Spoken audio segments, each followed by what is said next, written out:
Hi, welcome to another episode of the Carolyn Glick Mideast News Hour. I'm really happy this week to be joined by my very dear friend and colleague at the Center for Security Policy in Washington, David Wurmser. Hey, David. How are you? I'm good. It's been a while. So David Wurmser, for those of you who just started watching the Carolyn Glick News Hour, he's a frequent guest, although I haven't seen you in a couple of months, I think, on the program, which is my failure. But David is a former senior official in the George W. Bush administration of the National Security Council and under Vice President Dick Cheney, and then in the National Security Council of the Trump administration as well, and at the State Department, I think, for a while, right? And naval intelligence officer as well. Indeed, yeah. Okay. Commander in the Navy. And he's really smart, and I agree with him about just about everything. So in the view of wanting to strengthen our echo chamber, right? But seriously, folks, he's one of the most important thinkers that we have and that we're blessed with in the United States and I dare say in Israel as well. And I asked you onto the program this week because I feel like we're kind of, it's not that we're losing the script. I think that the problem is that we have governments in Israel and in the United States that are getting so many things wrong, both domestically and strategically, that it's hard to pay attention to what's going on abroad. And I just, before we start talking on specific issues, I just want to read an excerpt from one of the top articles in the Jerusalem Post that came out, I think, today. Which is that, where is it? Here. Iran crossing nuclear uranium enrichment threshold cannot be avoided, says the UN nuclear agency, the IAEA. And they may vote, the IAEA may vote to censure Iran because they're not coming clean on any of their nuclear work in the past or what they're doing at 3 separate sites. And in the meantime, they've massively, shot past the limits that they were supposedly accepting of 3.7, I think, percent enrichment on their nuclear enrichment on the uranium enrichment. Now they're at 60, and they could easily go up to 90, which is weapons grade.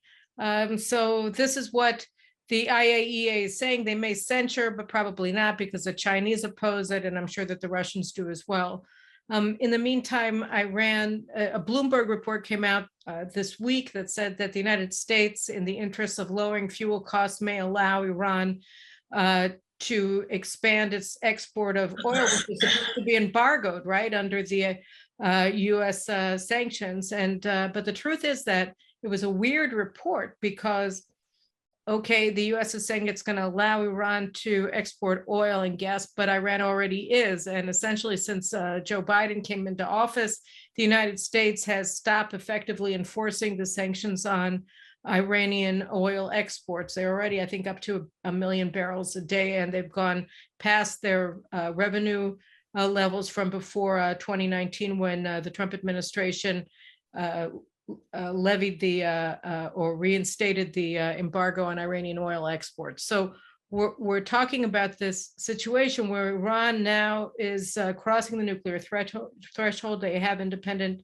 capacity to develop nuclear weapons. The IAEA says that it'll take between 6 months and 2 years for them to actually field nuclear weapons at this stage. And we're not talking about this at all. I mean, a couple of years ago, this would have been front page news. This would have been all anybody talks about in Israel, and it would have been a very, very significant issue on the agenda in the United States. And I feel, even on myself, that it's very hard for me as a practical matter to focus on this very huge development, because we're wondering when, if, how this government is going to fall, and what it's doing in the meantime, how many billions of dollars are transferred to irredentist, anti-Zionist, pro-terrorist Arab parties in the coalition, or whether Meretz ministers in the government are appointing anti-Zionists to key positions in the Israel Land Authority, as happened last week, or what have you. And I'm so focused on the damage that this government is doing and the question of how long it's going to last, that I'm not paying that much attention to Iran. So now let me open it up to you. How are we supposed to look at it when our governments themselves are such a huge problem, and then we suddenly are reminded that our enemies are taking advantage of the situation? We're entertained a little bit by the way these governments in Israel, or really any in the West, when they're in trouble like this and they constantly are fighting and not getting things done. It's on one level entertaining for the press and others, but there's a very real cost. And at the end of the day, a nation can decide to do something in foreign policy, but it's not going to get there, either in terms of deciding or preparing, if it doesn't have its internal house in order. We learned this throughout history, that the way nations go down is internal disarray and their inability to deal then with the foreign policy question.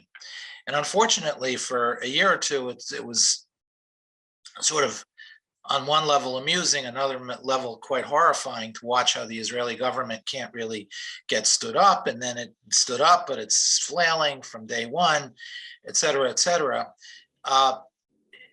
But this is now the cost. The cost is that major issues are being deferred. Major issues are no longer the front and center of the Israeli consciousness that should be. The Palestinian issue and the threat to Jerusalem is a major issue that should be front and center. The Jordanian behavior over the last half year is should be front and center. And of course, the highest level of all of them is Iran, because we're reaching a critical point right now. And instead, we're dealing with all sorts of issues. By the way, Israel's not alone with this. The United States is as well. We're facing significant challenges globally and domestically, from supply chain breakdown, which, to be in the United States and see parents not able to feed their children because they don't have formula, and many parents have kids who can't just take regular milk or so forth. This is horrifying. This is the United States, having children go hungry. There is a breakdown in leadership and political leadership in the countries, and it's crowding out the real issues that the country has to deal with in foreign policy. But the real issue actually is the internal coherence of the country. I mean, there's a reason why we begin to focus internally, because if we don't have that in order, we can't deal with the foreign policy questions.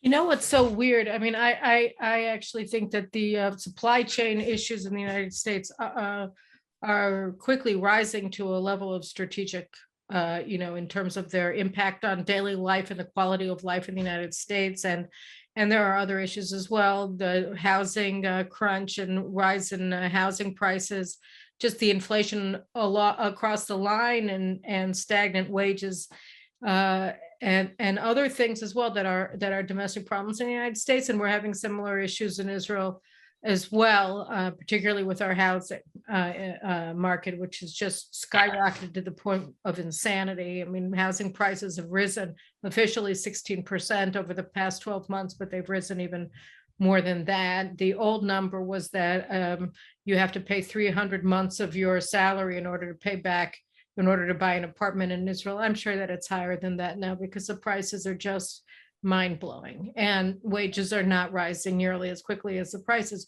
But the thing is that it feels to me like there are problems that are a consequence of a larger problem, which is that we have very significant portions of our left in Israel, and you do in the United States as well, that no longer feels patriotic, that no longer feel proud of their national identity, and in fact they hate it, and they're undermining their nation and besmirching it and treating anybody who doesn't do so as fascists and racists and morally and at best morally impaired.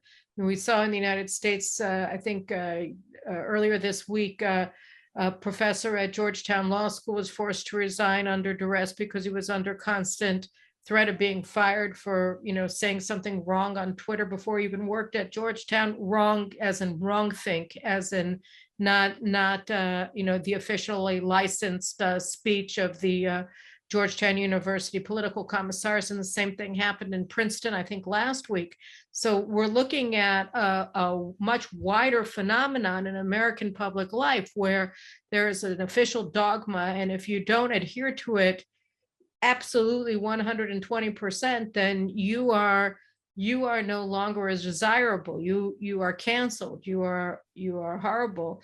And in Israel, we're having very similar things happen here as well. The way that the Israeli, there are many Israeli what would be the word, versions of the deplorables and the clingers and all the rest of it that the left has demonized the right in the United States. We have Bibistim, that everybody who opposes this government is part of a personality cult that worships Netanyahu. They're racists, they're religious, the religious fanatics, or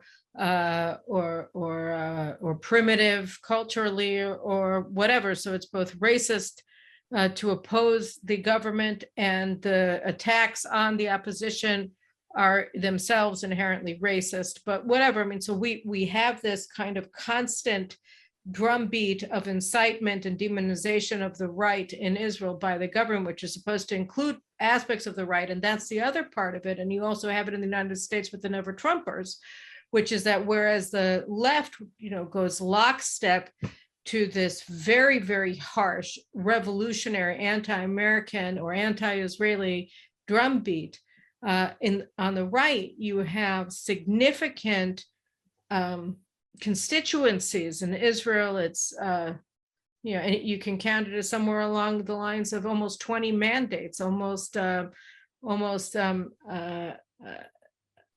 many? What percentage of that is that of the a sixth of the Knesset? Yeah. Are breakaway right-wing parties who hate Netanyahu more than they care about their ideology, and they have crowned the radical left and the Muslim Brotherhood Party rather than see Netanyahu get another term in office. And it's not just Netanyahu, it's also his supporters that they hate. So they hate their own camp more than they care about the ideas that they purport to represent. And you have this in both countries. And so we have these internal fissures, and on the outside, our enemies are looking at it, whether it's China and Russia in the United States, or Russia and the Iranians and the Jordanians and others in the Arab world, looking at Israel and seeing us falling apart internally. Yeah, I think that it's a rather disturbing phenomenon. At some level, we're in the final, or at least the apex of the assault on freedom and democracy by the left. I think one thing has to be made perfectly clear, that the left has exposed itself, the progressive left has exposed itself as anything but democratic and anything but free. They are instituting structures of crushing free speech. They ostracize and just try to destroy anybody who disagrees with them. And ultimately, they dehumanize them, or even try to remove them as legitimate actors in the political structure. So Bibi and people around Bibi are no longer considered legitimate in having a voice. It's not only that they disagree with them and they say, oh, they're wrong, they're stupid. They basically criminalize the very idea of being their supporters. And you see the same thing in the United States. On one level, this tells us something about a failure of political leadership. We grew up, you and me grew up under establishments that we agreed with or disagreed with, but by and large, we had some confidence that really big issues they deal with. What we're beginning to see now is the establishments have failed. They're not dealing with the big issues, and they're not capable of defending themselves against this systemic threat that's underway. So there's on another level a profound failure of establishment leadership in both countries. The one difference that I would point to in Israel is I'm a little more optimistic, and this I know goes against the grain in many places, but I'm a little more optimistic about Israel than I am about the United States. And the reason for it is Israel's establishment was non-democratic, essentially. It was essentially a socialist club. People were oppressed on some level, not like in the Soviet Union, but there was definitely discrimination against people who were not part of the socialist club, whether it's getting an apartment, whether it's playing in soccer teams or whatever. It's the very essence of the insular character that Begin and the fighting family and Likud had, which is that they were ostracized from being in the club. And that developed an ethos. What's happened over the last 20, 30, 40 years is that structure in Israel has been slowly broken down, whether it's cultural, etc. The two big blocks, remnants of the old structure are the defense structure, the defense establishment, and the legal structure.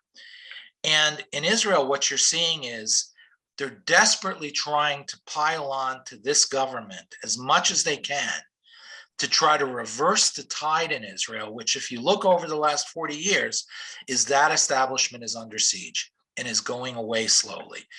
Bibi might have taken a harder line on that, whatever, but the success ultimately of Likud to begin the process of making Israel more democratic, enfranchising these unenfranchised populations because they were, quote, deplorables. They weren't worthy of having a voice. People who were considered not having ownership of the Zionist enterprise, settlers, religious, etc., immigrants, all this idea of, oh, we are the Mayflower, we are the Palmach generation, we are this, you don't really have a right because we paid the price.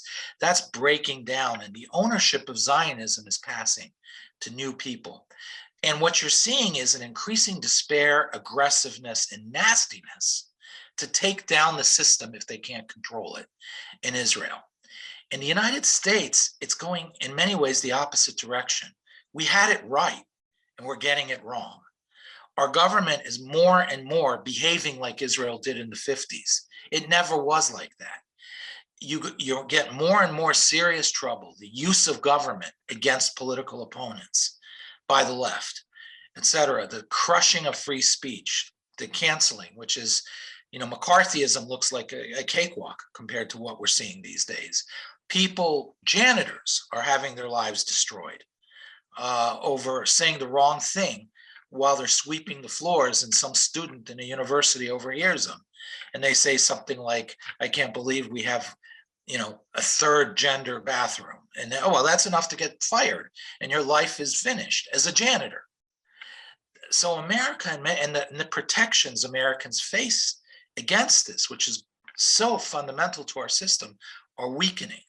So in some ways, I see Israel as messy and depressing as it is at the very moment. The long-term trajectory is heading in one way, partly because I think it's built into Judaism, the values of the West. And as Israel becomes more and more, as some of society becomes more and more aware of its Jewish essence, I think it grows. But in the United States, I think the rising secularization, breakdown of the family, is opening the door for a real breakdown ultimately in an understanding of our system that then leads to the wrong direction, essentially, of evolution. And I think that's what we're facing in the United States now. Do you think that what happens in Israel is a reflection and a follow-on of what's happening in the United States, or do you think that Israel is what's happening here is independent of what's happening in the United States? And then a follow-on question, which is a little bit different, is, I was speaking to a group of evangelical Christians who were here in Jerusalem last week, and I don't know if anybody said it to me explicitly or whether it was just sort of the undertone of what a lot of the people were saying, which was, we look to Israel for our strength, for our inspiration. That we're at the Jerusalem prayer breakfast here in Israel. And there's a sense of confusion when Israel is not acting in its own self-interest, really, that they're not sure not only what it means for how they can support Israel, but also in terms of what it means for the United States. And so on the one hand, the question, because I think that the answer to the first one, I'll just throw in my 2 cents as well, is that the left in Israel is very, very, very reflective of the left in the United States. So that the more progressive, the more radical, the more revolutionary, the more anti-American the left in the United States becomes, the more radical the left in Israel becomes. And more than that, they become that with an incredibly shallow understanding, if any understanding at all, of the American left, because they don't recognize the growing anti-Semitism of American progressives, or if they recognize it, they share it because they internalize the progressive left's own anti-Semitism, and we see it borne out in different policies that they adopt here in Israel. Well, the left in Israel clearly takes not only encouragement but ideas from the left globally. Before America was so predominant before America was so predominant in its role in Israel's foreign policy and Israel's identity, what you started seeing is that the Israelis would focus a lot on the left in Europe. So the left in Israel has always looked, in essence, to the lowest common denominator leader of the left globally. And it used to be the socialist left in Europe. Now it's the American left. And I think you're absolutely right. They do not understand in any way the American left as it's rising. First of all, they never understood the difference between the American left and the European left. The traditional American left was a liberal left that was very patriotic, had very different views than the right here. But it was based in American political debates. It wasn't a socialist European left. Now what you're seeing is the American left is becoming a socialist European left, and it's behaving exactly like them, which is very hostile to Israel.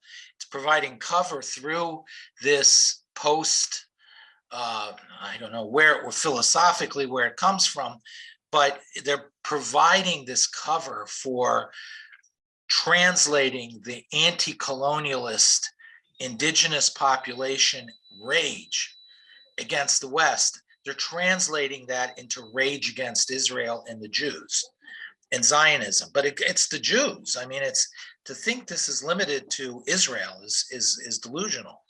This is about the Jews. So yeah, I think the left has become a huge problem in the United States. It's become a very European left. It's become largely more and more anti-Semitic, certainly anti-Israeli. And Israel doesn't quite understand that. I cannot tell you how many times I've had discussions with Israeli security officials who tend more to the left, who keep telling me, what can we do to convince the American left, the Democrats on Israel? What can we do to help bring them along, to help get a green light to behave? And I keep telling them, you are not going to bring the Democratic Party around at this point, because the Democratic Party, the center of gravity, is shifted now to the progressive camp. And the progressive camp does not believe in Israel's existence. It doesn't believe in a peace process. It doesn't even believe in a two-state solution. It believes that Israel is a colonial, racist crime. And half a crime for them is still a crime. They're 100% on board now with the Palestinians. So there is no Israeli access to the left anymore in the United States. This bipartisan consensus idea has to be revisited, because while there still may be Steny Hoyer and many Democrats who are pro-Israeli, they're not anymore in power in the Democratic Party. They're negligible forces. And those that are in power read the writing on the walls, whether it's Schumer, who essentially now has become a shill for the progressive camp, or Pelosi, who's enabled them. So there's a real crisis there. I think the Israeli left does get strength from that. It radicalizes because of that. And they keep thinking that they can purchase their friendship with the left by being more and more self-critical and self-immolating. They borrow the language to try to fit in. This is a galut mentality. Never worked. You cannot make peace with the hatred of the haters. And that's what essentially the left in Israel is trying to do. I think you're right. And one of the most discouraging things for me is that when you listen to what the cabinet ministers are saying, people like Merav Michaeli and Tamar Zandberg, Nitzan Horowitz, and even people in Benny Gantz's party. I mean, they have internal, Nachman Shai, who's the Minister of Diaspora Affairs. These people are actually supportive of the BDS movement, of the BDS campaigns against Israel, and they latch onto the concept that there's something morally impure about Zionism. Maybe they won't come out and say that Zionism is a form of racism, and so quote Resolution 3379 from the UN General Assembly from 1979 that rightly was considered a low point in UN history when it embraced when it descended into the anti-Semitic sewers. But that is where the Israeli left is today. Larger and larger percentages of Israeli leftists, a very, very significant number, if not the majority, I think actually the majority, does not think that it's morally objectionable for people to view Zionism as a form of racism. And I don't even know where you go from there, because if you have 20% or more of your society, of the Jews, and I'm not talking about the Arabs, who themselves are 20% of Israeli society, who are willing to accept the notion that there's something morally unacceptable about the existence of the Jewish state, and then you have 6 of the Knesset being occupied by breakaway right-wing factions who are more willing to sit with these people in a coalition, in a governing coalition, than they are to sit with members of their own camp. That becomes a very big problem. And I think you're right about the ruling class, the deep state in Israel, having the people who like to call themselves the Mayflower generation, that they definitely kept large swaths, the majority of Israelis, out of the power structures of Israel for really until recently, and that their last 2 outposts are the defense establishment and the legal establishment, and that we are seeing what may be the last gasps of our elites now, in the way that they're lashing out and trying to destroy the democratic structures that have come into existence over the past 3 decades. But they're doing a really good job. And so I think that I share your optimism, but I keep thinking that with every day that passes, the price that they're trying to exact, or the price that we're going to have to pay to rebuild after what they're destroying is rising. Yeah, and Israel has far less of a buffer to get it wrong than the United States. So the costs can be quite astronomical quite quickly. As far as what you were saying about Israel, is it like the canary in the mine, or does it follow? Mm-hmm. The left clearly follows. In some ways, though, Israel's a canary in the mine. I mean, Begin preceded Reagan and Thatcher. Oslo kind of preceded the breakdown in the West in its own self-confidence. So in some ways, Israel being more raw and fast-paced, but yet still very Western, I think to some extent faces earlier in a more raw form some of the things the West eventually faces. So in that way, Israel's to some extent a warning light, a warning mechanism for the West. Now, that said, where I think the Israelis, well, I'll leave it at that for the moment. I had another thought, but I forgot it. At my age, you forget these things, but I'll pick it up. I'll remember in a second.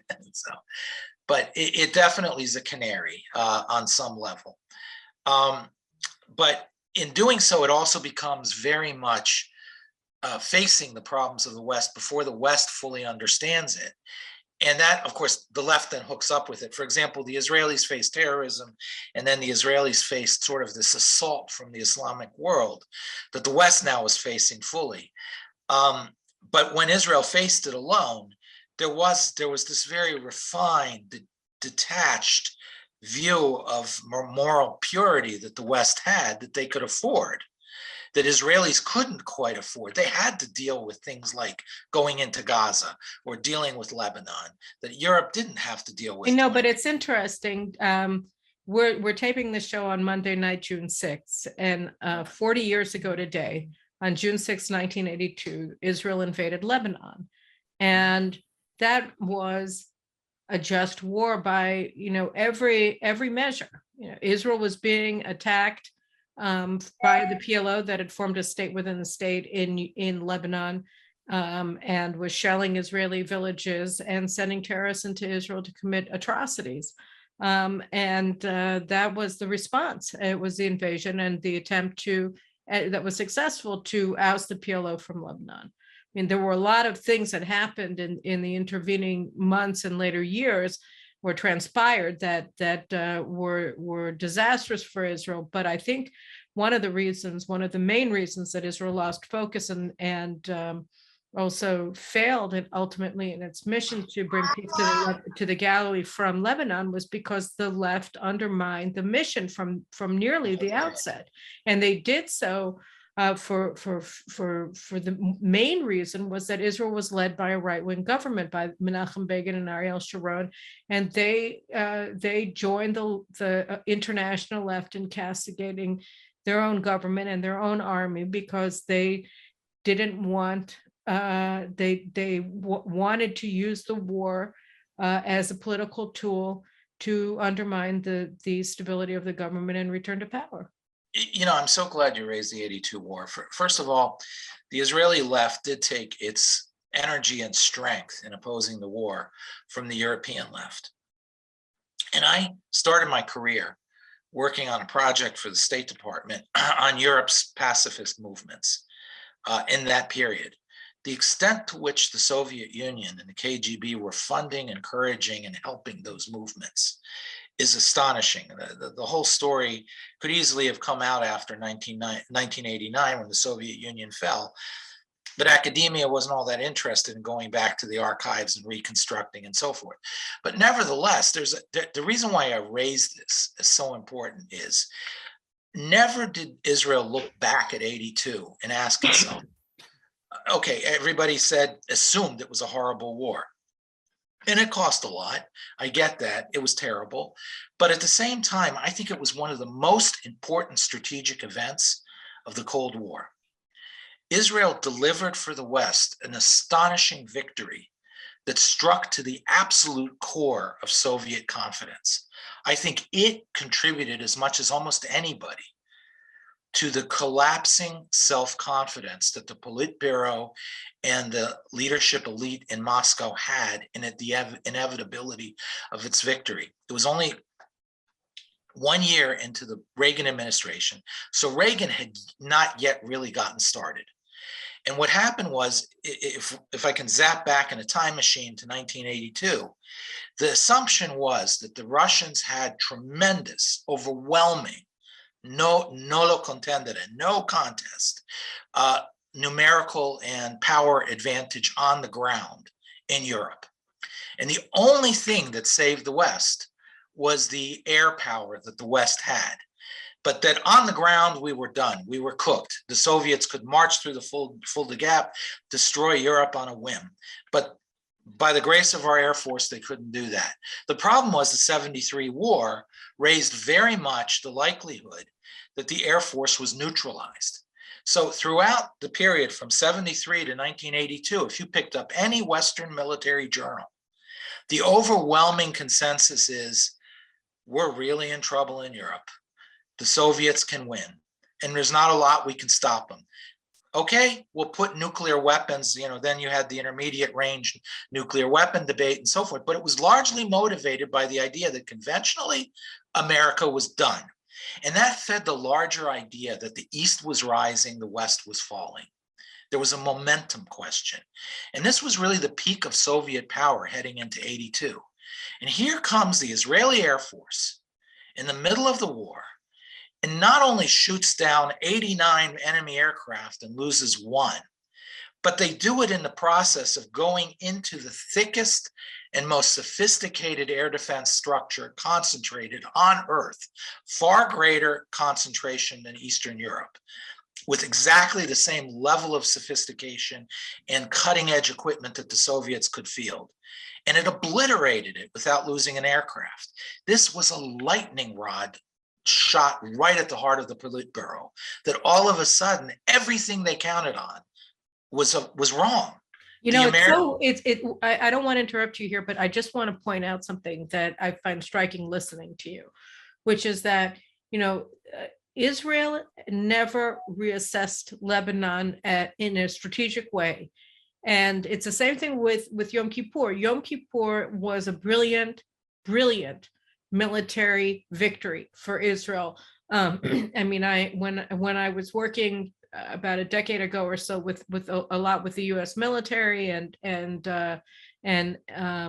here in Israel and in the United States, they told me, the officers there told me how closely the United States military studies the Yom Kippur War, both the fighting in the Golan Heights and in the Sinai Peninsula. And in Israel, it's not. It's not studied the same way. It's not looked at the same way. It's not remembered the same way. It's remembered as a terrible failure. And in both cases, I think, part of the problem was that the establishment here lost its nerve in 73. After the great victory of 67, the establishment lost its nerve. So rather than learn the lessons of the war and say, wait a minute, we actually did a good job despite coming in from behind and really nearly losing everything in the opening act, we came back and we rallied in Act 3 and we won this tremendous victory that's going to be remembered in the annals of time. They came to the opposite conclusion, which is we have to sue for peace at any price because we can't do this again under any circumstances. And then when 82 came around, and it was absolutely just for Israel to be going into Lebanon, not to mention the extraordinary achievement that we made in that war, like you said, with obliterating the Syrian Air Force in one fell swoop and their SAM missile batteries, etc. Israel looks at it as this moral failure, as a strategic failure, and as something that really just one should only rue and remember angrily. And I think that in both cases it's because the establishment didn't want to learn the lessons, didn't want to look at what was happening. It was for political reasons that Israelis have been denied a real understanding of our own military history. It was a consequence of what the leadership would have to admit, what the establishment would have to admit. In 73, they sought two scapegoats essentially for the war. The first one was the intelligence failure. So let's blame it on intelligence. This is not a failure of strategic behavior or concepts or political will or anything like that. The second thing is what you're driving at, which is there's a narrative that's emerged since 73 that's grown much larger, which is essentially Israel won every war up until 67 and has lost every war since 67. What's the difference? Occupation. So if you get rid of occupation, Israel will start winning wars again or may not even have them. But that's blaming the occupation for what was a failure in 73 of leadership. It had nothing to do with Israel's presence in the West Bank and Golan. And in many ways, Israel survived because of its presence in those areas, that it did not have to fight a war in the West Bank. Lebanon is the same thing. They can't admit it's a success. One is because it's a right-wing government that was in charge, but two, it has not, again, it doesn't fit the narrative that Israel loses wars because of the occupation of the West Bank, so to speak, Judea and Samaria. Lebanon had nothing to do with Judea and Samaria, so it had to be a loss. Somehow it had to be written off as a loss. But the victory was tremendous. I mean, not only was the Soviet Union's momentum, the superpower's momentum punctured, which ultimately dovetailed so neatly with Reagan's assertion of American power that within 7 years, it led to a total collapse of the Soviet Union. But I do think 82 was the first act of that collapse. The second thing is the whole non-aligned movement strategy of liberation movements and so on and so forth. The PLO had completely catastrophically failed. And by 1993, it was dying. Oslo saved the PLO. It didn't do anything to bring peace, but it did do one great success, which is to save the PLO from oblivion. So there was Russia facing over a period of a decade two fundamental collapses in its signature strategies by virtue of Israeli power. So Israel had an outsized ability to do severe damage, and it did it on its own without American support, which is a critical issue to remember. And yet the left, that's why I raised this issue of the European left was funded by the Soviet Union. Of course, they had to become against Israel. Israel was mortally wounding their Soviet patron. So the left had to become in a twilight struggle to the death with Zionism, which is where really this extreme outsized hatred of Israel comes from on the European left.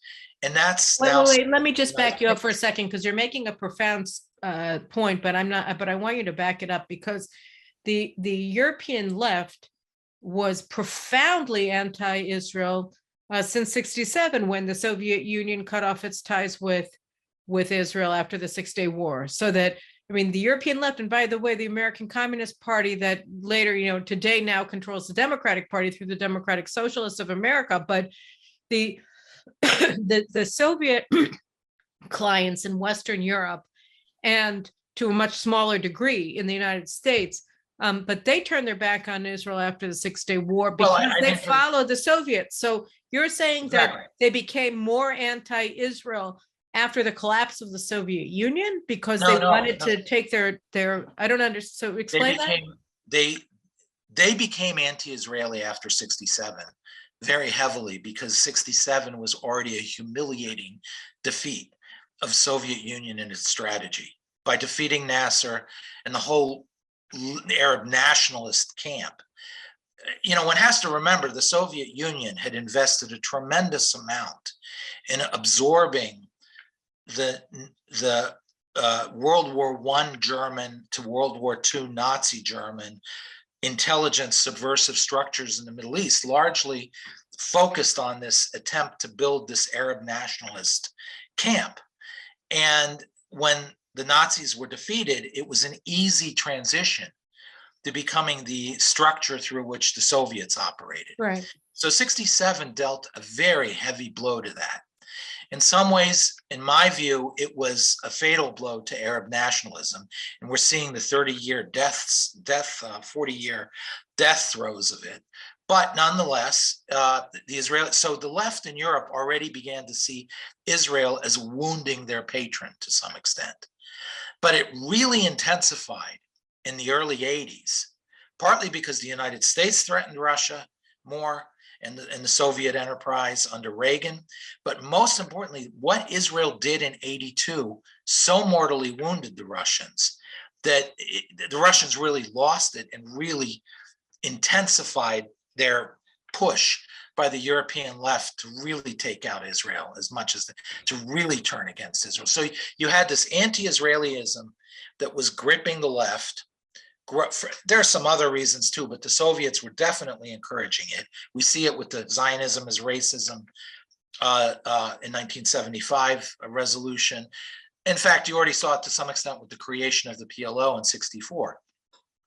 This rising Soviet attempt to go after Israel because it was symbolizing Western power. 1967 damaged it, caused the left to really break with Israel. But the intensity of hatred, the despair that the left faced in allowing Israel to continue, you can just see that really harsh intensity increase at the end of the 70s and early 80s, and especially after the 82 war. But I mean, you could argue that it isn't exactly a cause and effect. I mean, the left internationally was becoming increasing. The non-aligned movement, the non-aligned movement strategy of the Soviets that you spoke about earlier. I mean, that was a strategy that involved that involved attaching the Western left to these liberation movements. I mean, you see it, people should read the Mitrokin archive, which is the archive of the KGB files that was smuggled out by a KGB archivist who just copied all of these documents and then got them to Britain, and he escaped. And it came out, I don't know, in the 1990s or early 2000s. And the third world strategy of the Soviets takes up a volume of the Mitrokin archive. And the idea behind the third world strategy of the non-aligned movement, and the PLO was a very central organ in that. I mean, and you can read that in what's his name, the Romanian spy chief's Yes, I know who you're talking about. We'll get to him in a second, but he wrote a memoir about his time as the head of the Romanian KGB, and he speaks at length about how important Arafat was to that strategy. And the whole purpose here was exactly what we see now with the Israeli left saying, oh yes, Zionism is a form of racism, right? And the whole BDS movement and trying to get American Jews to say that Zionism is illegitimate, which is that, and the same thing, by the way, with the Black Lives Matter towards the United States, which is to cause Americans on the one hand and cause Jews on the other hand, both in Israel and throughout the diaspora, to doubt their own moral right to freedom, or in the United States' case, to superpower status, so that you cripple the United States from within with moral doubt about the justness of the United States of America as a way to defeat the United States. You know, I mean, and so I think that it's not. What I'm trying to say is that there were moments like 73. And like 82, and then the Palestinian uprising in 87, 88, that were invitations to the left to attack Israel very harshly.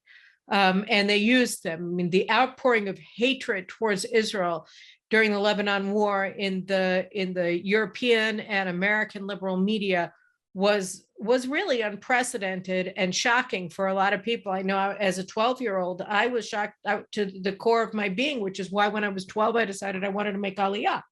But you know, these kinds of things were unprecedented, but they weren't, but they didn't spring out, you know, of the mist, you know, like Aphrodite coming up from the ocean. I mean, they were part of a larger campaign by the Soviets to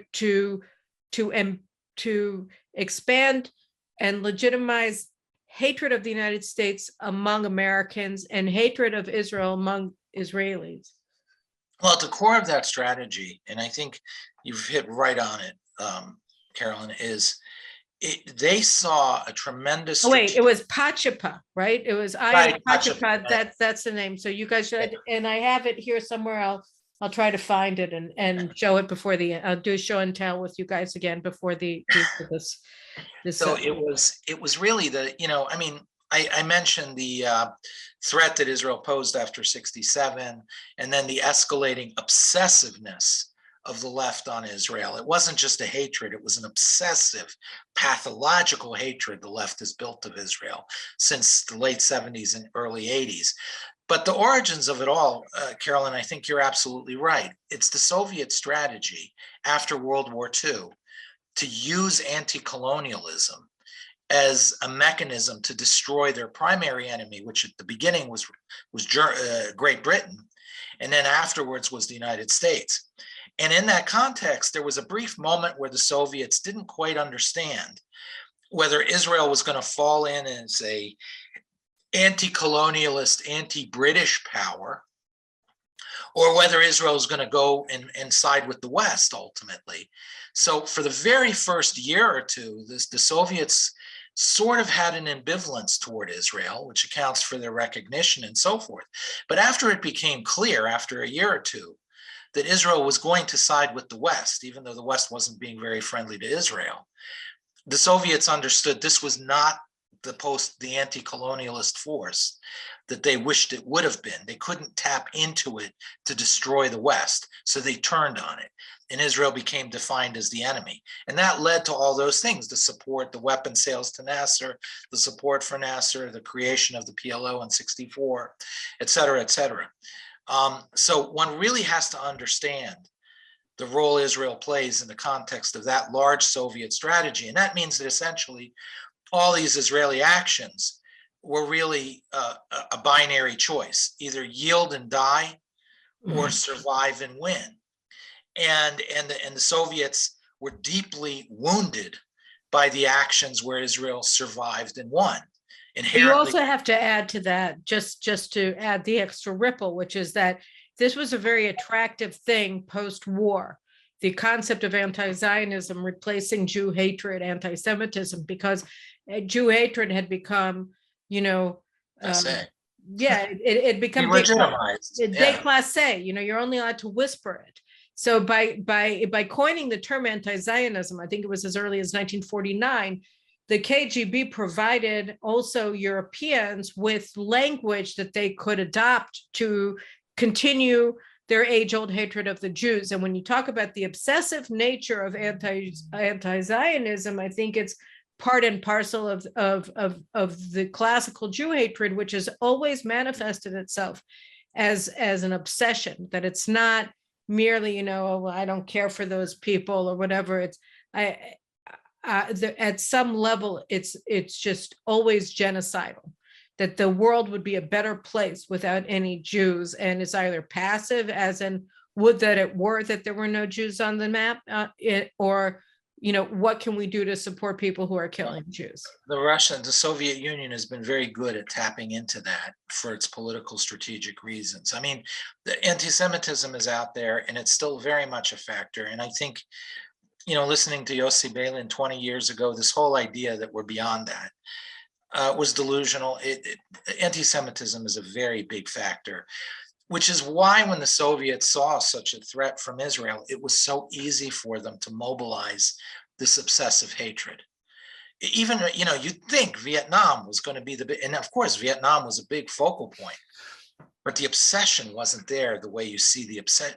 I mean, you can't pick up anything in the United States now on the left without an anti-Israeli element to it being added. A school shooting in Texas, oh, it's about Israel. The war in Ukraine, oh, it's about Israel. The left cannot let Israel alone on any issue anymore. It is everywhere. It's pervasive. And I think that's a function of what you said. It was a political decision to exploit that by the Soviets. And yet they had a ready anti-Semitic sentiment to tap into. So in many ways, the Soviets were the resurrectors of what had been delegitimized in World War II by the Nazis. The defeat of the Nazis essentially eliminated the legitimacy of Jew hatred for a while. So the Soviets provided the structure through which it could survive, through anti-Zionism. Now it's beginning to become so extreme, again, the anti-Zionism, that it's not careful anymore, and it's becoming more and more overtly anti-Semitic. But it's always been there. It's always been there. But the very act of survival, an act of surviving successfully by Israel, and I'd argue the '82 war was a great success in that, it really elevated the Russian hatred of Israel. And it really forced them to try to use anti-Semitism on an even higher and more intense level. And I think we're facing the long-term consequences of that strategy now, even in the United States, because the left. That's the other thing that's really interesting and striking to me, listening to you talk about and recall the incredible geostrategic implications of Israel's success in Lebanon 40 years ago, which was the beginning of the end of the Soviet Union. And arguably, our friend Michael Ledeen has pointed out that it was Israel in 1953 that leaked to the United States the information about Khrushchev's, or 1956, Khrushchev's speech at the 20th Soviet plenipotentiary, where he exposed Stalin's crimes, so that it was actually Israel that did that as well. And that was the first major blow to the moral legitimacy of the Soviet Union in the eyes of many leftists. It was that speech by Khrushchev at the 20th Party Conference after Stalin died. So I think, Israel played a huge role in that. But I feel like America was able in the 1980s to follow up the incredible news that Israel exposed about the hollowness of the Russian army and Russian military capabilities to defeat the Soviet Union in the Cold War by 1989. But today we're looking at something really interesting happening in Ukraine, which is that the Russians, their formidable army, performed much less well than anticipated. But a couple of things have also been exposed. One is that their high-tech weapons really are better than America. America, this is what David Goldman argues and others, that, America never, the Pentagon has not been capable of moving into the next generation in technologies that the Chinese and the Russians have moved past the United States in, anti-satellite weapons, in hypersonic weapons, in anti-missile defenses. And the United States is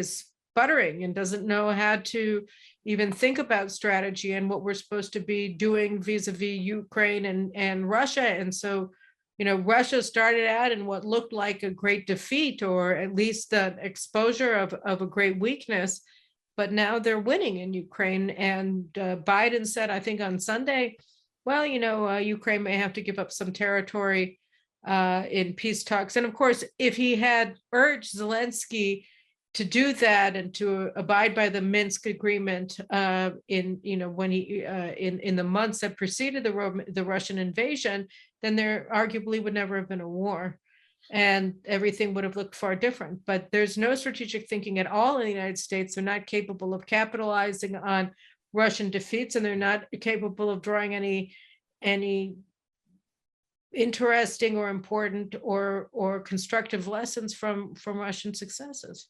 One of the things that really strike me about the whole Ukraine affair is the ability of the West's leadership to convince itself of what it wants to be convinced of. So at the beginning of the war, they convinced themselves our toughness is going to deter Russia. Our words are so strong and our reality is so strong. The Russians had looked for 20, 30, 40 years at the United States say, this is unacceptable, this is intolerable, we condemn and will not stand for blah, blah, blah. And then things happen and then we stand for it, we don't do it. If you don't do anything when you say something's intolerable, it means it's tolerable, okay? And the United States' rhetoric had become a replacement for reality. And especially on the left, the liberal, this is the liberal, not just the progressive, the liberal foreign policy establishment was very good at thinking words were reality. And the Russians saw through that. And when we convinced ourselves that our toughness is so self-evident and understood that they wouldn't dare go in, we were shocked. So that was failure number one. Failure number two is we see this conventional invasion go all wrong. And I think there's a lot of military questions here. I know Yair Ansbacher at Kohelet and some others have been working on what was the original Russian war plan, and it went wrong. They gambled and they lost the gamble. But I think one has to be a little careful of extrapolating an entire dismissal of the Soviet defense structure because of that. They're a very dangerous country. As you mentioned, they have integrated some very dangerous technologies into their latest equipment. Clearly, they have a problem with logistics. I would add our own allies have terrible problems with logistics. One has to only remember in the Iraq War, Britain could not bring its own forces to the Middle East. It had no ability. It didn't know how to anymore. We had to do that for them. In Libya,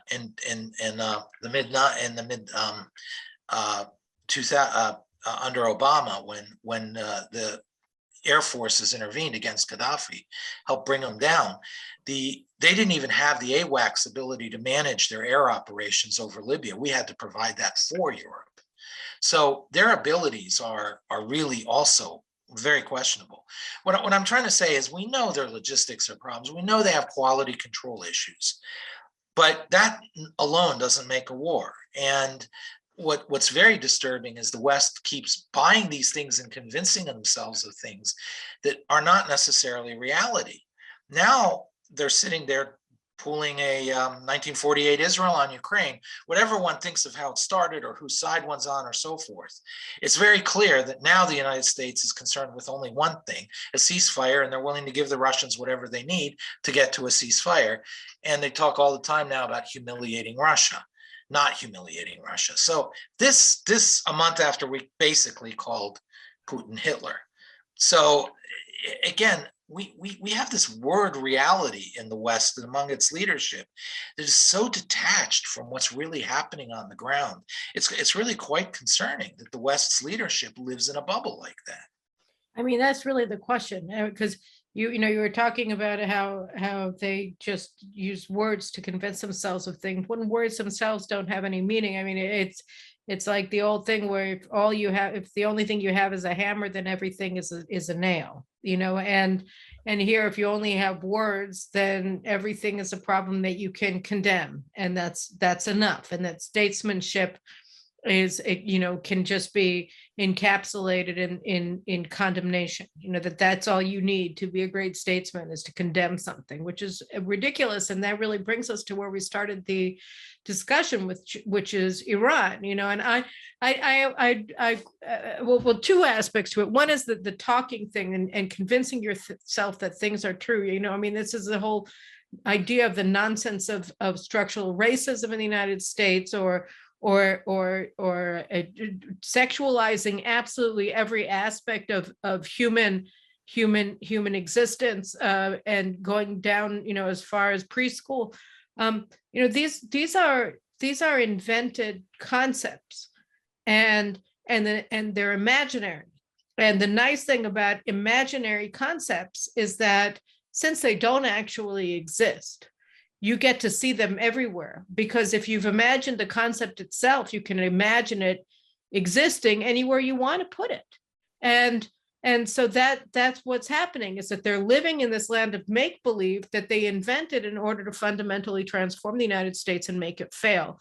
And the thing with foreign policy is that I don't know how much of this has to do with the wokeness, whether it's deliberate or not, the way that it seems to be so deliberate in domestic policy and in the imagined evil of the United States, regarding things that don't exist. But I mean, America, the condemnation as foreign policy has been going on at least as long as the genocide in Rwanda.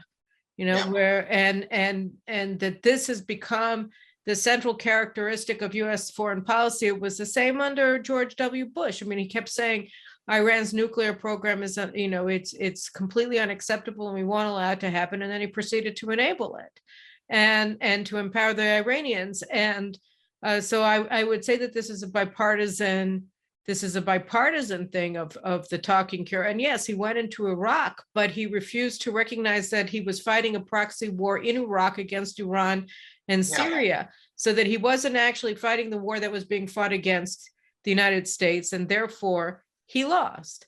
And just to go back for a second to the Russians and what's happening in Ukraine, I agree that everybody was very quick to say that Russia lost because they didn't win in one news cycle, and that they're very clearly winning now.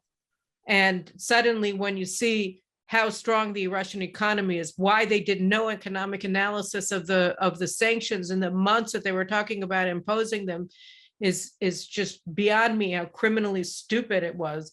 And the idea that this was just, I don't know, Putin acting out, or that he's crazy, or that he has cancer. I mean, none of this makes any sense. Putin has been talking about and acting towards taking over the Russian speaking parts of Ukraine for 20 years. And he's been doing it. And here are the Americans pretending that this is this is something that cannot stand. Well, Well, why not? that's the point. He's been doing it, and we've been doing nothing. We've been out to lunch, and because we lived in this world of I words. don't know that that's true. I think that the United States has been provoking him. I mean, We might have been provoking him. I agree with you, but I mean, in terms of we've been threatening this, that, and our words are empty. And I think Putin understood that. I think not only Putin, the Middle East, everybody's beginning to catch on what happened was that we had an elite in the West who did not have the will to act. So they banked on the power that America had and prestige that it had accumulated through the Cold War to try to affect events without paying a price. And banking on if America in the Cold War said this was unacceptable, well, then it really was a think twice before you do it type response that was legitimately thought of by our enemies. And that after the Cold War, these people, this elite was banking on that determination and will during the Cold War. The second thing is you see it in the strategic rise of deterrence as the begin all and end all of all strategy. Because deterrence is ultimately, you don't want to pay a price for war. So you try to convince your enemy that it's not worth it. Now, in the Cold War, we had a tactic of deterrence, and we backed it up by demonstrable actions and weapons. Since the Cold War, we've more and more just simply fallen back on this rather mushy concept in the West of the cost of war, that it costs everybody. It is so terrible that nobody should want it. So the very existence of war becomes a deterrence to war. And we, again, in words, we've convinced ourselves the enemy thinks like that they believe too that a war is a tragedy and it's the worst thing that could possibly happen. So as long as they think maybe we'll go to war, we deter them. And this is collapsing. It's collapsing with the Russians. It's collapsing with the Arabs. Israel's ability to deter is slowly collapsing because ultimately the Arabs are beginning to realize Israel doesn't want war and they don't care. I mean, Hamas really doesn't care in the end about how many people they lose. The PLO doesn't care. They see utility in war often. The Chinese are beginning to get this message. So the very idea that the West can rely on deterrence to avoid paying the price of a conflict that they have to be in because it's who the West otherwise would cease to exist. Again, the leadership of the West doesn't understand that there's a reality that must be addressed, and it can't be addressed through words and concepts. It has to be addressed through real assets, real behaviors, and real determination. Yeah, I agree. I mean, I think that throughout the 1990s and into the present, so that for the past generation, there's been this idea that has become popular, if not dominant, and I think dominant in many circles of the Western elite, which is that war is irrational, is that it's irrational to go to war because the price is so high and so the suffering is so grave that nobody would want it. And maybe it's irrational for the West. They may be correct, although I'm not sure anymore that that's true when you look at the over 150,000 missiles in Lebanon that are all pointing at Israel, or the same in Gaza. I'm not sure that it is irrational to go to preemptively strike Lebanon to get that away from Israel, to obliterate as much as possible their capacity to cause such massive harm to the country, particularly when Iran is on the precipice of a nuclear arsenal. But it's certainly not the way that our enemies think. And they never accepted that the universal truth of war being irrational. And we're seeing that playing out very clearly today in Ukraine and in any other, in any number of other, in North Korea and their missiles tests, as if they ever were convinced by the irrationality argument, and so on and so forth. But I think the real question here is how. Well, there are two questions. One is a timeline, right? And I get tired of hearing about the timeline of Iran's nuclear weapons program because all of them have been. All of the naysayers say well, everybody's alarmist and, blah, blah, blah. And I think that to a degree, they're correct. I think that Iran maybe would have been able to become a nuclear power long ago, but they decided that they didn't want to be one because they thought that the price was too high. And now you're looking at a sort of a nihilist Iranian regime that has 300% inflation. They can't save people from the wreckage of a building that collapses in Abadan. They're facing nationwide demonstrations, and all they do is clamp down and kill more and more Iranians and spend billions and billions and billions of dollars on their terror armies around the region and the world, and on their nuclear weapons program, that they already are on a suicide path. Because when you look at what they're doing at home, they clearly don't care if they lay waste to their own country in their pursuit of the destruction of Israel and in the destruction of the United States and whatever else is in their missile sites. And on the other hand, you have what's supposed to be the correction mechanism in the United States and in Israel, which is democracy. Yeah. Which is the upcoming elections for Congress in November. And, right now, the Israeli government is on a death watch. Every day it gets another thing that can bring it down. Every day, part of the reason nobody's looking at Iran is because our journalists are stupid, but the other reason is because the government really is on a death watch. Everybody's looking to see, are they going to pass this vote? Are they going to get through this vote in the Knesset? Are they going to survive this hit or that hit? Today, it's a question of whether they're going to be able to extend the application of Israeli law to Israeli citizens who live in Judea and Samaria like myself, so that we get the protections of Israeli law here, or not, because the coalition partners are not interested in that, and it may fail because they don't have the votes. But tomorrow it'll be something else. I mean, whatever happens with this particular law today, then tomorrow there'll be another law that does the same thing. So we're looking at these corrective mechanisms. So on the one hand, how urgent is it? And are our corrective mechanisms, is democracy going to be able to save us or not? I mean, how do you come down on those issues?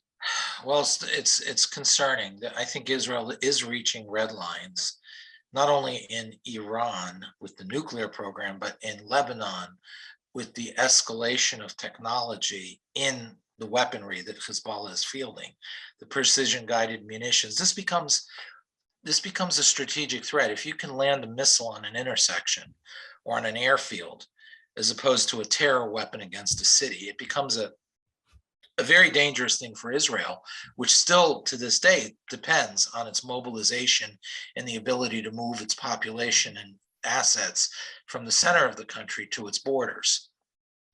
So the second thing is the strategic use of Israel's Arabs, and not only in the West Bank, but Israel's Arabs themselves. I think the next war will see something much more ghastly than we even saw a year ago. And again, a lack of real seriousness in dealing with it. So these threats are building. We're reaching red lines. I think there's a slow awareness developing that those are real threats. I think Israelis are aware the Israeli Arabs in places like Lod and Ramla and so forth may be real problems. But the political leadership, as you say, this is the disturbing part, is it's still very personal, it's still very political, and it's still very tactical. And sometimes they even think they know that they need to start doing the right thing, like creating a civilian guard to protect Jews against what happened in the cities in the last war. But then it just doesn't happen, or it happens slowly, and it's not. There seems to be a breakdown in Israeli functionality of government that needs to be addressed here, and it's both in terms of forming a government and in terms of its performance as a government. By the way, I deal with the gas sector, and I think that the words are great, but there's no operational determination to use this moment with Europe to fundamentally transform Israel into a gas provider for Europe. That requires real actions and real adrenaline to get it done. And yet I think the Israeli government, again, let's say it, and maybe it'll happen. So I think there really now is with Iran with some other issues, Hezbollah, there really is a moment where the Israeli political structure has to get serious. And it's very scary to watch that it has not yet gotten serious. And as far as relying on the defense establishment to run on autopilot, I think the defense establishment is one of the biggest problems strategically that Israel faces. Their strategic concepts have repeatedly failed over the last 10 years. And yet they return to them, whether it's deterrence, whether we can't do anything without the United States green light, whether we can purchase our support globally through conceding on territories and stuff like that, and that support globally is the greatest strategic asset. These concepts have all failed, and the defense establishment embodies them. So running on autopilot from the defense establishment is, unfortunately, in my view, a prescription for real failure. And maybe catastrophic failure on the part of Israel. I don't count on the defense establishment running on autopilot to stop Iran. I agree. So what about the democratic corrective in the United States? Well, I started by saying I was rather pessimistic about the United States. The only thing I can say, though, is on a popular level, the Americans have had it. I see a great backlash developing here against what's happened over the last few years. The left pushed it so hard, so fast, that there's a spontaneous combustion going on at the lowest levels, whether it's the school boards, the school board meetings, local elections, local prosecutors' elections, et cetera. What you see is a real anger among the people rising up, that they've had this, that they feel their backs are against the wall, and America, as they've known it, is under severe internal threat. And they've had it, and they're speaking out, and all they're being met with by school boards, by politicians, especially on the left, is, oh God, you're just a bunch of yahoos who don't know what you're talking about. We're the experts. Who gave you the right to say anyway to control your life? You know, you even have politicians saying parents should have no say over the education of their child. That is a political position of the governor's candidate for Virginia in the last election. Needless to say, he lost. You can't come between a parent and their child. Even lizards' parents care about their children. That's a losing political proposition. So there's a backlash developing.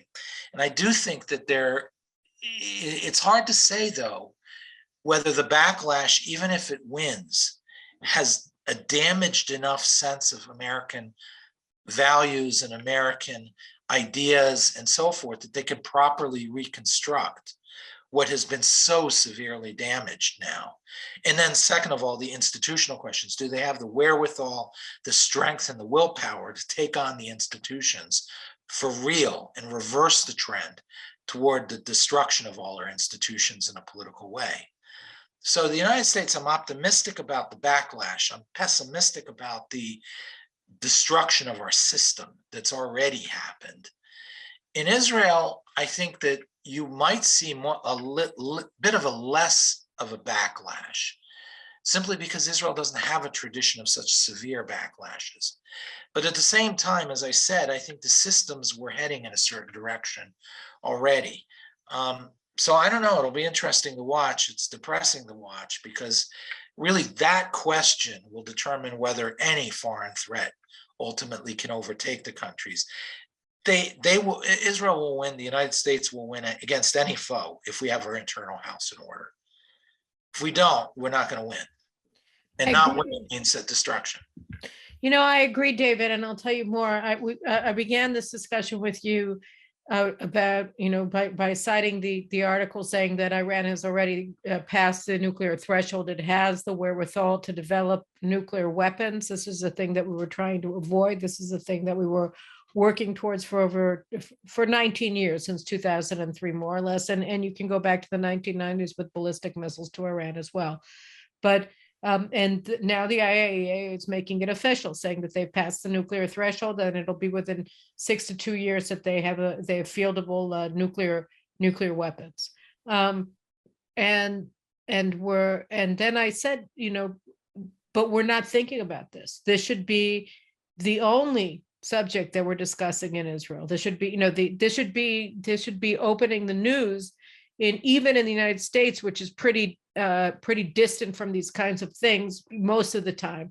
But it's barely mentioned in the news here, and it's probably not mentioned at all in the news in the United States, in the network news, because people are worried about baby formula, and people are worried about transgender grooming of children, and so on and so forth. And they're worried about, mass killings in schools and abortion and any number of other things. And really just sort of the way that American society is unraveling. And the same goes for Israel, so that you have these incredible threats that are mounting against Israel's very survival right in front of our eyes. And yet we have a government that can't pass basic laws that protect the basic interests of Jews in the Jewish state, because you have members of the coalition that oppose Israel being a Jewish state, not only the Arab Muslim Brotherhood Party, Ram, but also Meretz and some members of labor as well. And so you have a significant issue. The left in the United States is anti-American and obviously anti-Semitic, and the left in Israel is increasingly anti-Israel. So, this is a problem, and we can defeat them. But in order to do so, I think that there's an incredible interest in the United States. I wrote my last article in Israel Hayom on Friday on the Sussman trial and its comparison to the Netanyahu trial. And I think that on the right, in both countries, there is a very clear awareness that the deep state has to be curbed, that it has to be brought back. But the question is whether you're going to have a majority to do that when you have significant percentages on the right in both countries that would prefer to cooperate on a bipartisan level with anti-American revolutionaries on the left than to sit down and work with their own parties and their own political camps. So we'll have to see. It's an open question. I think that in our conversation today, we've outlined the stakes and what lies in the balance for both Israel and the United States. And time will tell whether people heed the warning, not just the one here. Obviously, everybody has to listen to the Carolyn Glick Mideast News Hour to understand what's going on. But I mean, the warnings that are written on every wall in America and in Israel. So we'll just have to see whether we're able to get our house in order in time, and God willing, we will. Yeah. God willing, what else are we going to do? So thank you very much for joining me on the show today, David, and thank you all for watching and for listening on the podcast on JNS, on the Carolyn Glick Mideast News Hour channels on YouTube and on Rumble and the podcast. So thanks again for watching us, David. As always, it's a pleasure. I think, I don't know about you guys, but I'm not depressed listening to David, because I think it's really wonderful to have somebody like David who's capable of giving a lucid analysis. Israel's war in Lebanon in 1982 was not a failure. And it brought about massive change for the better in the world. And we have to know the truth about the things that we've experienced, whether in retrospect or in real time. And that's why this kind of analysis is so important. So again, thank you all. And we'll see you again soon, David, on the show. And we'll see you, all of you, next week on the News Hour. Take care.